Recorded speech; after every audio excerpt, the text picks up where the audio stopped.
Hi, I'm Richy. Hi, I'm Andrew. And we're the hosts of the Well podcast. And in this show, we're going to talk about all things marketing related and the things that RA marketing can do for financial advisors, as well as what we're doing in our own financial advisory practices. Yeah, like Andrew said, we are both active financial advisors. So we're in the field doing what you guys do. And so in this show, we'll share the good, the bad, and the ugly. This episode of The Well starts now. All right, welcome back. This is The Well, Season 3, Episode 3. Yeah, Episode 3. We're deep into 2025, almost the end of Q1 at this point. And it's been a busy start. Wild. Can't believe it's 3 months in. Yeah, I was thinking about it the other day. I'm like, I always joke that February is the longest month. Yeah. But it absolutely went by twice as fast than as January did. Because January felt a little slow, and I think it was kind of like we were slow getting out of the gate on a couple of things, and then it just has been rapid fire ever since. And I know this time of year I'm usually happy. I'm a little depressed this year though because my Jayhawks are. Oh yeah, that's right. March Madness starts. Yeah, they are terrible. Yeah, this year. Yeah, if you're a Jayhawks fan, Hunter Dickinson's got to go. We can't have him anymore. Yeah, get rid of him. Get him. Transfer portal that guy. Is that a thing? Well, yeah, he transfer portal to us. Oh, and he was supposed to be the man, and he's terrible. I cannot stand. He's not a killer. We don't have any killers this year. Yeah. And our team is not doing great. So we know who is doing well. I think. Okay. Is the Boston Celtics. Yeah. Well, yeah. I saw that they beat the Lakers the other day. Yeah. Well, the Lakers. Did they? I know nothing about basketball. Yeah, I follow. I follow college much more than the NBA, but I like the drama of the NBA. Okay. Like the trades and stuff. So yeah. I think the Celtics play OKC soon. Yeah. OKC is the number one record in the league. They're like the young Bucks. So we'll see. But anyways, I love March. Yeah. April. But this year is definitely flying by. Okay. Yeah. Well, it's the March Madness. When does it officially start? I don't know. All the conference tournaments are right now, but I don't actually know. Because it is March, so I would assume March Madness. It starts in March. Look it up. I mean, we're live on air, halfway through March at this point, so it seems like it should be happening.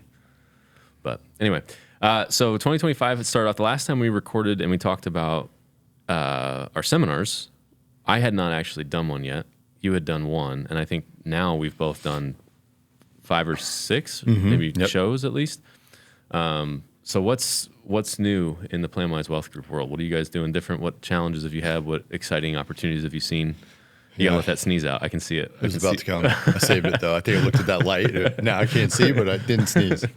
Man, this year's been like you said, just a busy one, and part of the reason for that is we're kind of just going deeper into all of our systems and processes and everything, and really naming what we do, and so because of that, everything's really deep in, and we're almost doing a complete rebuild. So our seminars look completely different this year. We've had some pretty good responses. We're getting good appointments, good closing ratios. The new office has helped out a lot. I've only had one person who I've sat with in a recommendation meeting tell me no in this office. So the closing, I don't know if it's office help. I mean, it's a perception builder for sure. Something like that. I took you on a tour, and there's this nice kind of room downstairs. I know that people come up here and they're like, okay. So that's helped out a lot. Our seminar presentation is different. Our process is different. So it's a whole lot of rebuild, but I feel like we're just in the beginning stages of what that's going to flower into. Yeah. So we've kind of adopted this, with my Air Force background, we kind of adopted this idea of the aviation, feel for the brand. Mm-hmm. So I don't want it to be military Air Force, type feel, but I do like the aviation feel. So that luxury brown, private jet feel. Mm-hmm. So we're building that process out into our sales process and naming it. And then we'll have different pilot stuff around the office and things. So that's been kind of fun because it's close to home and I just enjoy that. Yeah. But cool. So I don't even know where to start. That was a whole lot, but everything is so different. Yeah. Well, I mean, that's the fun part about what we're doing now is that we get to kind of just explore our own path and see where it takes us. For me, not much has changed in my process. The presentation has changed a little bit, right? Because you gave half of it before, and now I'm giving all of it, and so I'm, finding my own way through certain sections. But I think what's interesting, and we both kind of do this as it relates to our seminar presentation. We kind of had a template, and I'm sure you have your own new template, and we followed the template. But for me, it's different every single time. Every time I give that presentation, something's different. I have a different, analogy that I give, or a different client story that I share, or a different way that I talk about a certain topic.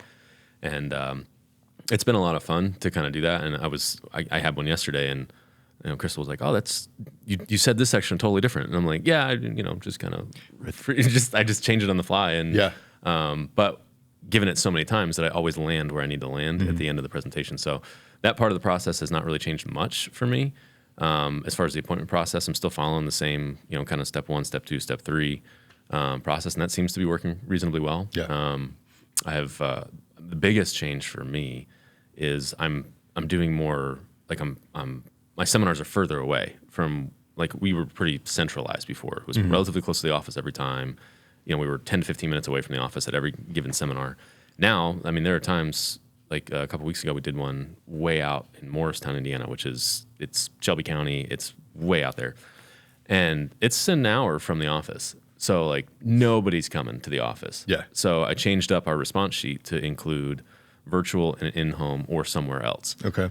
And because when I said where the office was, I could see the room kind of like, oh, like, now we got to go all the way to Greenwood. I'm like, don't worry, I'm going to come to you. Like, we're going to make this thing work. And everybody, except for one person, sat in their home or somewhere else. So, like, I'm going to one tonight at Starbucks in Shelbyville, which is not all that much further away from me, because either I drive 30 minutes to the office or I drive 30 minutes to Shelbyville. So it's about the same distance for me. And for them, it's super convenient. And I've done several others in people's homes, which, as you know, like, if you get into somebody's home, the trust factor goes way up. Yes, it does. Yeah. And it's been really, really good. So that's probably my biggest change is I'm not spending a lot of time in the office. If I have, like, I had a seminar yesterday and we have several appointments that we get from that, those will be in the office because that venue was 15 minutes away from the office. Right. So if they can get to that venue, they can get to the office. But we're just having to be a little bit more dynamic with where we're meeting with people, which it's been fun. Yeah, that's pretty cool. Are you doing, like, any night appointments or weekend appointments, stuff like that? Because night appointments, yes. I don't love that, but especially if I'm going to them and they're still working, I've found that, having a couple nights available. So typically what I do on the response sheet is I'll have 2 days, and they're kind of random. Sometimes it's a Tuesday, sometimes it's a Wednesday. But I'll have 2 days that have a later appointment. I've got a 5 o'clock and a 7 o'clock or something like that. And typically one of those gets taken and we make that go. So I don't love that. I never put them on Fridays ever. Right. And got to respect those Fridays. Yep. Fridays are cherished. But other than that, I've, once or twice a week I have somebody that I'm meeting with after hours. But a lot of times those have been virtual too. So that's been kind of nice. I eat dinner with the family and then pop into the office for an hour and then I'm done. So yeah, I've done Thursdays are my late nights, and I would say every seminar those get taken. Those get taken. Yeah. I have still continued to put one Saturday at 10 a.m. Every seminar I've offered it, nobody's ever taken it. Interesting. Yeah. I would. Yeah, that's. Yeah, I think that's a good sign if they're treating you seriously, and not making you give up your weekend. I think that's a good sign. So yeah, I did it this week, especially because we had a seminar last night, but we also did a seminar last week. So first time I've done back-to-back weeks like that. But the problem is my calendar was full this week of appointments. So last night at the seminar, I couldn't really offer appointments this week because I'm booked. Right. So I had to go into basically next week, which, you guys know, like, you don't want to book them out too far because then the risk of them not coming is even greater. So I think I offered 2 Saturdays, but nobody took it. So yeah, that's kind of the world we live in, and I'm running into the same problem with scheduling issues because I've got a couple of trips coming up, and it's like, all right, based on where my seminar is, I can't be out of town those 6 days after the seminar because that's when the first appointments have to happen. You can be a little more flexible with the second or third appointment after that, but that first one is critical to getting them in. But I think we didn't even appreciate maybe the luxury that we had before of, hey, Rich can take these 3 days, I'll take these 3 days. And so we had a little bit more we had more coverage, but it's a little bit more harried, I think, running around handling all the appointments, but totally agree. It's been good. It's been real good. Last night we did our first different approach. I know a lot of you advisors probably do this, but I'll call it like the celebrity, strategy. So essentially, like, I came, got there early, I helped the team, like, set everything up, got ready, and then I disappeared. And I wasn't around until Hannah texted me and said, hey, the room's ready. I came upstairs, put my mic on, went in there, did my speech. As soon as my speech was over, I disappeared. And I didn't come back until everybody was gone. So it was a little weird that way because it was like, and I got that tip from an advisor who does a heck of a lot more business than I do. And he's like, you need to do it this way. He's like, think about, who's a I don't know, you know music better than me, but who's a what did you say, 311 or whatever? They wouldn't fall into that category. Whatever, like who's like a rock star? I don't know. I'm trying to think of somebody that would a common person now. Yeah. Who are the people now?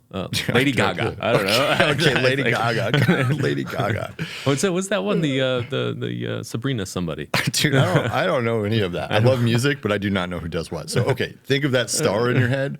If that star comes out before they sing, they go, okay, everybody, we're going to get started soon. And, take your cell phones and make sure you silence those. If you need to go to the bathroom, go ahead. And then they come out and they try to rock. It's like a disconnect. Like, why are you out? Like, why are you doing that? So that's how you described it to me. So I said, well, let's try it. We'll see, see if it's different. I'll tell you, coming into the room was way different because I haven't seen anybody. I haven't said hi to them. I don't know their faces. They don't know me. And I just came in. And so I did the joke, the turn to your neighbor thing. And they all laughed, which broke the ice and got into it. I think it seemed pretty cool. I'm going to try it a few more times. But that was a little bit different. Yeah. I haven't, I've never tried that. I don't think that would, for me, I don't think it would resonate with my personality at all. And I think that's like we've talked about before. There's a million different ways you can do these things. And it's just, you have to find what is comfortable for you. 100%. I don't know if I could try it. I don't know if I'd like it though. I feel like, I don't know. I like to kind of mingle a little bit first. Otherwise, I think I would be staring at people like, who is this person? Like I would be distracting myself. But that's a neat idea, and he's probably not wrong. Like if you take that kind of celebrity approach, there's going to be a little bit more of that elevated perception of you as the advisor and you as the brand. Right. So which is our challenge this year. Like that's our big thing. We're in this big city. You got the office. Like our thing is to like expand the brand and get people to have that perception that if you have a retirement need and you're on the north side of the city, Plain Wise is who you go to. Like, that's what we're trying to build. So that credibility and that perception makes me do stuff like that, which just feel a little weird, but at the same time, like I got to build toward what we're trying to get to. Yeah. I think that'll resonate on this side of the city. It's interesting. We have Indianapolis is such a big physical city that we talked about it before. We have two pretty clearly defined markets. And I think culturally, there's two very different markets. Like where I'm at down in Greenwood, it's a much more, I don't want to say blue collar, but it's a more rural, pale blue collar type community. And then up here in Carmel and Fishers, it's definitely the white collar, and they expect that higher level of thing. So I think that will resonate better here. I don't think it would resonate in Greenwood. I think they would be like, it just depends on where, I guess what restaurant or whatever, that kind of stuff. But if we go out north, which we might, Hannah's family's from Tipton, we might do stuff like out there. I don't know. But that's part of the fun is like, where are you going? And you kind of plan it. We started doing these like planning strategy kind of war meetings before. And how we're going to do it, how's it going to look. And we kind of basically have changed it up each time and just trying to monitor, results and see what's working. But yeah. Well, we had a seminar yesterday. It was pretty unique. Okay. We did it at a flower shop. Yeah. And we got a call on Monday evening that, hey, the venue's changing. I'm like, excuse me, what? How was that? Well, as it turns out, the flower shop that we were going to had intended to put us in their new building, but they didn't give us that address. They gave us the address to the existing building, and so all the marketing was done for the existing building. And so we kind of went into scramble mode Monday night and Tuesday morning. And very fortunately, we did lose a few households that should have attended. I think I was talking to the guy, the owner, and Crystal afterwards, and he's like, "Oh, how many did we lose?" I'm like, "I think we lost 4 or 5 households." He's like, "Oh, because of the address change." I said, "Yeah, I don't think it was the address change so much as we bothered them again. Like we had just confirmed them Monday morning for the new address, and it made us look a little like disorganized. And I think that's probably why. But some of them might have fallen off anyway. But it was really unique because we get there and it's an empty shell, and he's apologizing, falling all over himself because the contractors they'd hired to finish the space haven't finished yet. Like so a warehouse style? Yeah. I'm picturing okay. Yeah. So the ceiling was completely exposed. Yeah. Not finished at all. So like tall ceilings or probably 9-foot ceilings. Okay. And then the floor, no flooring. Okay. And so it was like bare concrete that used to have carpet on it that they had scraped so you up. Can see you can see the glue and all this stuff. But they did a really good job of kind of dressing it up and making it look nice for us. And they felt pretty bad about it. But it was kind of the exact opposite of an HC kitchen. We walk in there and I was just like, this is interesting. There's drywall dust everywhere. There's little staples on the floor.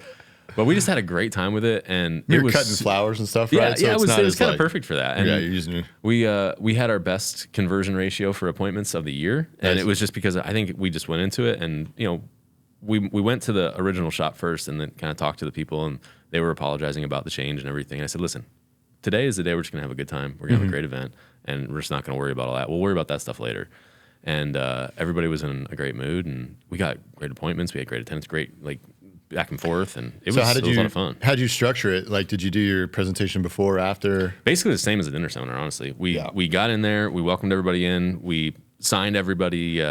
We didn't assign seats. We were thinking about assigning seats, but because we weren't sure what the drop-off was going to be because of the address change, we're like, we're not going to do that this time. But we got everybody in there. Everybody showed up on time, surprisingly. Like, even with the address change, it was kind of a harder spot to find. We actually, for the first time ever, we started the presentation. It was supposed to start at 2:30. We started at 2:30. There you go. I was impressed. I was pumped about that. So we started the presentation at 2:30, did our normal thing. And at the end of the presentation, instead of like the servers coming out with food, the gal that owns the flower shop, or she might be the mother of the people that owns it. She was somebody. Yep. She came out and she's like, all right, now we're going to do a flower arrangement class. And like they got up there and they kind of told about their business a little bit. So it was kind of at first I was like, I didn't know they were going to do that. I didn't know they were going to talk about their business as well. But I thought it was wise of them to take that opportunity to talk about their business a little bit. Probably added to the experience too of like conditioning them for what's coming. And Yep. And then she started going around teaching everybody about what the different greenery was called and how much to put in the vases and all this other stuff. And everybody was laughing and having a good time, and everybody's arrangement looked a little bit different. How long did it take to build? Well, we ended right at 3:30. Our presentation did, and we were out, done, packed up, and gone by 4:15. So pretty It was quick. pretty quick. And then you could walk home with it too. It's not like the candles are going to wait. They took it right with them, and everybody really seemed to enjoy it. And it was super cost effective. Yeah. Our lowest cost per appointment for the year too, because it's not as expensive as a food type seminar, and it was a lot of fun. I think we're definitely doing it again. We're doing another one of those April 29th. And yeah, we're pumped about it, and it was a good partnership. Great. I love those experience ones. We did a candle one a couple weeks ago, and we changed that too. Like, you and I, when we did it, we used to present first and then do the candle. We did the candle first this time, and then presented in the hopes that they would cure and they could take it home by the time we were done. So that went good. But actually, after that, I was like, why don't we just start doing that at dinners? So the last 2 dinners we've done too. I don't. When the food's ready, go ahead and bring it in. Just in the middle of the presentation, I just bring it in. That's a good idea. That's turned out well for a couple reasons. First reason is we don't have to stay super late because everybody already ate. Yeah. Like they're already done. The second thing is it gives me a chance, I think, to ask the audience for a little bit of like respect, because I'll just tell them, we're all adults in here. I'm not going to make you wait for your food. It's hot. It's ready. When it's ready, they're going to bring it in. Just do me a favor and don't let me lose you. Like just, enjoy your steak, whatever, and then just let me keep going. Very respectful. It's not been an issue at all. And then what we do is we get the appointments before the dessert. And I just joke around like, I'm holding the dessert hostage. Yeah. That's how we get this. And then you get your dessert. They eat their dessert and they're gone, and we're out a lot faster. So I don't know if that's for everybody. I actually learned that from one of our RA advisors in Texas. And he's like, why would you make them wait? Just do it. Like, just serve it. Yeah. And so I've been trying that. So far, it's been working pretty well. But that's been interesting too. Interesting. So it's a little bit of a pattern interrupt. I was always worried, because I've never done it that way. Well, I shouldn't say never. We've had some times when it's like a smaller crew, smaller crew or something like that. We might have I think we did it at FDR where did we do it? I don't remember. No, we made them wait. That was like bar style. Yeah. I feel like we did one where, I don't remember. We did salads. Definitely did salads. And I'll tell them, bring the salad, like get their orders right away, bring their salads ASAP. So they have that before I even start. They're eating their salads. And then 20 minutes later, they knock at the door. I say, okay, we're going to pause here. If you need to go to the bathroom, whatever, this is your chance. I'm going to let them get everybody plated, and then we're just going to pick right back up. Okay. Yeah, that's smart. I like that. Yeah. I like that, especially because of the getting out of there sooner. Mm-hmm. Because some of those nights are super late nights. Yeah. And you're just like, man. It's like, you're 3.5 hours in. You're just like, okay, it's time to go. This is like 2 hours. We're out. Yeah. Interesting. Well, that's, I might, especially with, there's one that we do at Copper Kettle. It's a very small, kind of quaint place, and that's the one we're doing at the end of the month. And my chief complaint there is that it's super late by the time we're done, because we started at 6:30, presentation was done by 7:30, and we weren't out of there until 9. Oh yeah. Is it a plated meal or a buffet style? No, it's plated, but it's kind of weird because they do family style on the sides, so they bring out huge vats of like green beans and mashed potatoes and stuff like that. My worst nightmare. And it's not my favorite style, but everybody seems to enjoy it, and they kind of pass things around, and the food, people love the food, so it works out well. But what we did that was different at that place which was super well received, is we let them order off the menu, anything they want. Oh, okay. So we It's just the regular menu, like everybody gets their own some menu. of the restaurants don't. Yeah, they won't let you. Generally. Don't let you do that. Yeah. And even Copper Kettle won't let you if you have more than, I think it's 15 or 20 people. They want you to pre-order. Okay. And I'm like, well, I'm not going to try to pre-order all these people because we don't know who's actually going to show up. Although that might help with the attendance, I should maybe consider trying that. Maybe give us a little bit of a stronger, known quantity or whatever. Yeah. But anyway, people were blown away by that because they came in and like we handed them a menu and they're like, what can we order off the menu? I'm like, anything you want.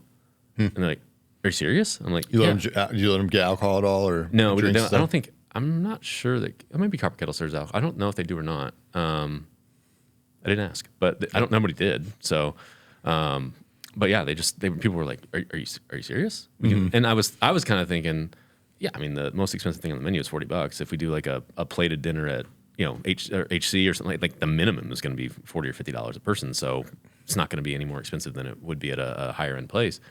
And most of the people didn't do that. They ordered something kind of in the middle. And I was like, okay, that's, It's interesting. It's like that psychology, tip whatever you want or pay whatever you think it's worth. People almost always will pay more than what you would actually charge for it because it's just like up to them to do it. Yeah, yeah. So I don't think you can do that at most places. No. They won't let you. The kitchen won't. Yeah, the kitchen won't tolerate that. It, yeah, but it was it was actually a happy accident. I wasn't planning on that. And when they came in, they're like, well, you don't have to preset a menu.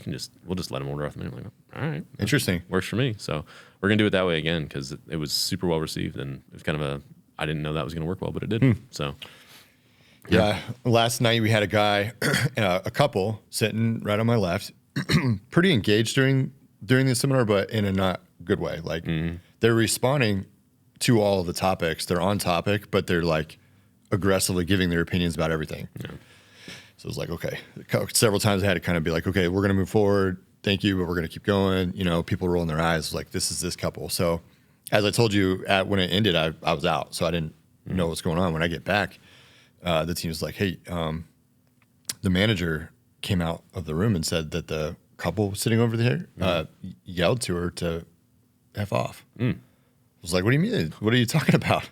Did they schedule an appointment? She's like, yeah, they scheduled first, and then they were having their meal, and then they went to pay for their wine, which we don't pay for the alcohol unless it's at a winery or something like that. It's a cash bar, so the waitress brought them their bill and it was like I think just shy of $80 or something like that, and they got mad at the cost of it. So like the waitress is like, well, the prices were listed on there, and that's what you guys chose. She goes, no, I want to see a manager. So they called the manager, and the manager's like says the same thing, like, hey, very polite, very nice, and she wanted a discount. She's like, no, this is too expensive. I want it half off, like demanding that in front of the whole seminar room, and so anyways, she ends up telling her that, and then they walk out, do this big scene, and then they leave. So anyways, I'm going to call them today and tell them we're not interested in the appointment. I'm actually going to call everybody else in the room who did schedule and say we're not cool with what happened. Yeah, we're not going to be hosting them at our office. Like it's not a good fit, and I think that'll garner some respect from them. But just for us, we're not. Yeah, I mean, you got to protect your brand reputation, and if people assume that you're willing to do business with people that are going to treat others that way, like, and there's something powerful in telling somebody no. Yeah. In the early days, I think it's like I want all the business I could get. Like I think of that roofer at RA, dude. I still like lose sleep on that guy. Yeah, yeah. Like it was very early of our RA days. Yeah, I was probably technically RA. It was like reach out marketing days. Yes. So this is like way back in the day. We were thinking about we're thinking about leaving our job, and we're thinking about going all in. And I get this guy, he's a roofer, and he starts giving me referrals. And I talk to this one dude, and he's like, "Can you give me some leads?" And I'm thinking legitimately, yes, I think we can do this. So it's not like I thought we'd waste this money, but we never did it before. Right. But I hard closed him. Like I was young, and it was just a learning lesson for me. But I hard closed him. Yes, we can do this. It's going to be awesome. Good ROI. I think we got like one lead for that. Yeah, it was not very good. Yeah, and I think he paid $2,000 or something. But that included like the website, the landing pages, and all that. It was not like he didn't get no value from it. It just wasn't. Yeah. It didn't get what we thought it would get. Right. At the time, I'm thinking, oh, $2,000. Now I'm like, that's like, the way the way cost and inflation is now, it's like nothing. But anyways, I lose sleep over him. So, but I should have said no to him, even though we needed the income at the time. So in your businesses, if it doesn't feel right in that room, like it's perfectly fine to just say no, thank you. Yep. We're not a good fit. There's a lot of good shops in town. I can refer you out, but we're not that team. Yeah. Yeah. That's a hard decision to make though. And yeah, it's when you're fresh in the business, like you said, sometimes you're like, I don't want to turn away the opportunity. Because they told me too, she left her job last year and she has a 401k that's just sitting there that they need managed. They're saying all the right stuff, and I think I could easily get that business, but I'm just not going to compromise on it. Yeah, well, that's how they're going to treat the hired help, so to speak, at the restaurant. That's how they're going to treat you as their employee, so to speak, as their financial advisor. So it's probably not a good fit. Don't want to deal with that, especially with what the market's doing right now. Yeah, you don't want those phone calls. Thank you. Yeah, you don't want those phone calls. That's for sure. But yeah, I mean, it's been. I don't know how specific we want to get on like total registrations or anything like that, but I think my campaigns have been right in line with what I would expect. I'm seeing 25 to 30 households register for each show. Yep. We're having the same, 45 to 50% attendance rate at each show. Appointment ratios early in the year for me were a lot lower than what I'd like. They were about 25%. I don't know if I told you this. I think I did. I was trying kind of a new approach to the close, so to speak, and I was being really emphatic about what my fee structure is, and I was putting it right out there, like this is what I charge, this is how it works, and I was being very, very clear about it, and trying effectively to make it harder to set an appointment, because what I didn't want, kind of to your point, you don't want everybody, is I don't want everybody that has unfortunately no assets to come in and and I did always offer, say, hey, if you don't fall into this category, there are certain things I can help you with, so let me know if you want that help. But if you're looking for retirement planning and asset management, this is where we're at. Yeah. And I think that didn't do what I wanted it to do. I think it introduced a variable that I didn't have a chance to overcome, where I could have had I sat down with some people. So I lost some opportunities with people that probably did have assets, but they were just like, they were thinking, oh man, he charges 1.5% or 1.25% depending on the portfolio. They're doing the math in their head. That's $10,000 a year if I have a $1 million portfolio. And so one of the things actually Keith said to me, he's like, Andrew, a fee is objectionable in the absence of value. If you haven't had a chance to demonstrate the value of what they're getting for that fee, you probably shouldn't talk about that as blatantly as you are. And I think it did work and not work. Like, I definitely didn't get as many appointments, and some of the kind of the appointments you don't necessarily want, I didn't get those. But I think I also didn't get appointments that I did want. So now I've refined that to be, I still talk about my fees, but I don't talk about them quite as emphatically. Okay. And I describe what fees are in the industry more so than what my fees are. Gotcha. And my appointment ratio has gone right back up to where it's supposed to be at, 45 to 50% of the room. So I've been pretty pleased with that. And it's overall, I think I'm going to keep refining that message, because I do think it cost me some decent opportunities early in the year. Yeah. So ours are pretty similar. We have the same kind of households register as normal. I think the attendance is in the 50% range, like all pretty normal there. Our appointment ratio went way up this year. We're averaging like 75% appointments, but early in the year we had a problem getting them to actually come to the appointment. So there's a couple reasons I think for that. But one thing we implemented a couple seminars ago, I should say, is after anybody who schedules an appointment, the next day we ordered these branded cookies from a local bakery, and they have the Planwise logo on there, and we put them in a box, 2 of them, put a letter in there that says thank you for coming, enjoy these cookies, we're looking forward to seeing you, and we write in the date and time, and we mail those off to everybody. So each box is about $30 to send it with mail and cookies and supplies. But since we did that, the first time we did it, we had 100% first appointment show up rate. Nice. So the second time we did it, we're still going through some of those appointments, but I think we're going to be in that 80-90% appointment ratio. And even if they don't show up, they're calling us. Like, they're much more like much more responsive. So if we could keep the appointment ratio and we could keep them actually coming, like I said, I get them into the recommendations implementation meeting. We're going to close them. It's just getting them to that point that we struggled with early on. Yeah. So that's a little bit something that we're working on that's worked well. Yeah. Yeah. I had my first no call, no show.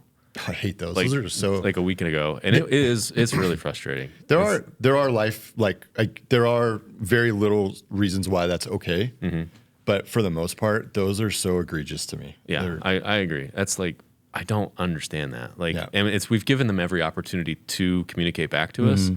I think what happened in this case, because I did actually get communication after the fact. We use Calendly still for like when they book the appointment at the seminar. We don't actually put them into Calendly yet, but the next day we put them into Calendly and they get the notifications. I think they responded to one of the Calendly text messages, which are not two-way. And so they responded to that and said, hey, we need to cancel or whatever. And they didn't show up, even though we called and texted separately from Calendly and emailed.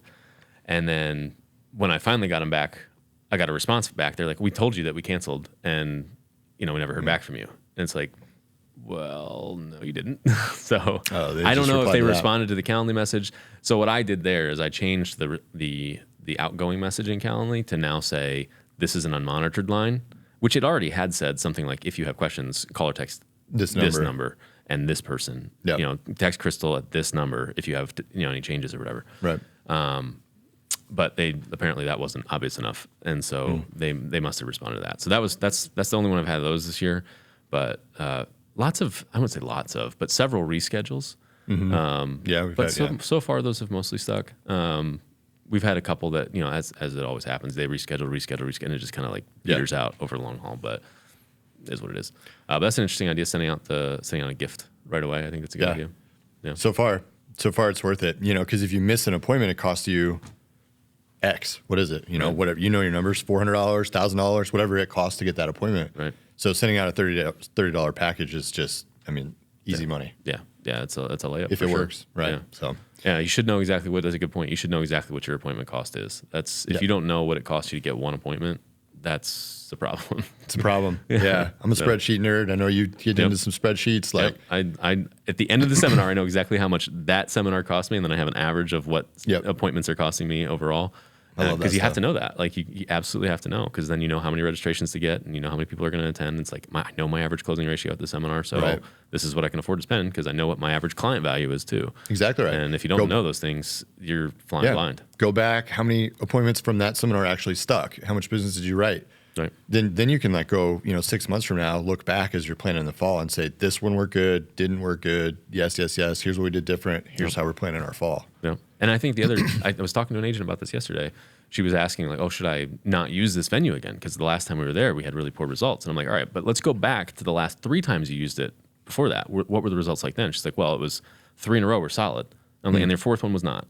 So why are you throwing the baby out with the bathwater here? Yeah, don't do that. Like, you got to look at the whole scope here. You can't just look at this isolated, you can't look at it on the other side either. Like, oh man, this was a great event. It's amazing. I got $100,000 revenue off of this event. Yeah. Awesome. You should go back there, but don't count on that happening every time, because, for sure. You got to look at the whole breadth of everything. And we've talked about consistency every single episode, it seems like. That's exactly why you have to do it. So. All right. Well, cool. There's a lot of updates, so we could probably talk for another hour, on all this stuff. But what are we doing next episode? We're going to do a little bit more marketing. About the RA side of things. We've got some big updates there. We talked a little bit about Premiere in the last episode. We've got some other kind of enhancements that we want to talk about and share some updates on. And we're excited about it. Yep. Okay. So that's a wrap for episode 3, and we'll see you guys in episode 4. Yep.